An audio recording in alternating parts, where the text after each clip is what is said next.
President Trump saying that a framework has been reached and is in place for the future of Greenland. This coming out of the Davos Economic Forum, where he just met with the NATO chief there. President Trump saying he will not be imposing the tariffs that were scheduled to go into effect on February 1st. So the tariffs have been called off, at least for now in Europe. The markets clearly having a reaction to this, reaching their highs of the session. They were already up after President Trump said earlier that he would not use military force to acquire Greenland. And now the market's only building on those gains. Your reaction to the news? Well, he moves fast, doesn't he?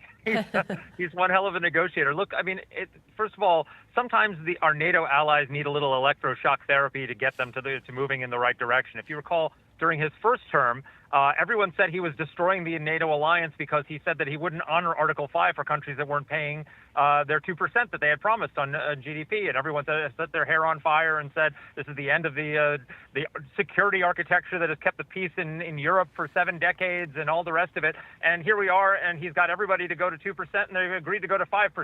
So they did the right thing. It just took a little bit of shock therapy, and I think it's the same thing here.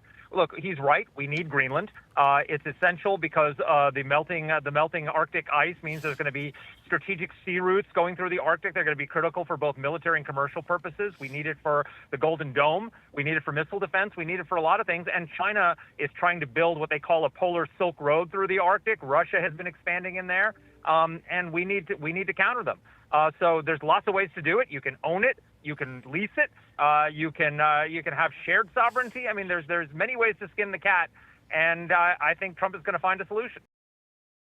Every NATO ally has an obligation to be able to defend their own territory. And the fact is, no nation or group of nations is in any position to be able to secure Greenland other than the United States. We're a great power, much greater than people even understand. Well, Greenland, a big topic in Davos. Joining us now from Davos, Switzerland, is NATO Secretary General Mark Rutte. Mr. Secretary General, thanks. Welcome back to Special Report.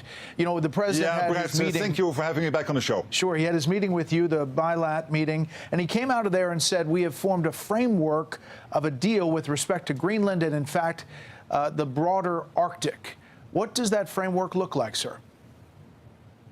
Yes, but what we basically discussed, how can we implement the president's vision on protecting, yes, Greenland, but of course it is not only Greenland, it is the whole Arctic. And as you know, there are 8 countries in the Arctic, Russia, which obviously is not in NATO, and 7 other countries, including the United States and Canada, but also 5 countries in Europe who are in that Arctic region. How can we collectively make sure that we defend that Arctic region, therefore implementing his vision of that necessity? And he's totally right there, because we know that the region is opening up more and more. The sea lanes are opening up more and more for the Russians and the Chinese and other adversaries to be active there, which is potentially a threat.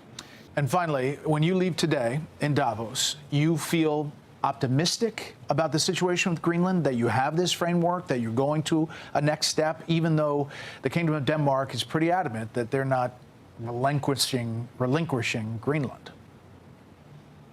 I think what we achieved today in the talks I had with the president is that we agreed that he is right, and he is right that collectively we have to protect the Arctic regions, but also, of course, the US continuing its conversations with Greenland and Denmark when it comes to how can we make sure that the Russians and China will not gain access to the economy or military sense of Greenland. I think that was a very good outcome. There's still a lot of work to be done. We'll do it step by step, but of course working fast, but also with thoughtful diplomacy, we will get this done. NATO Secretary General Mark Rutte, thanks for the time. Thank you so much. See you soon.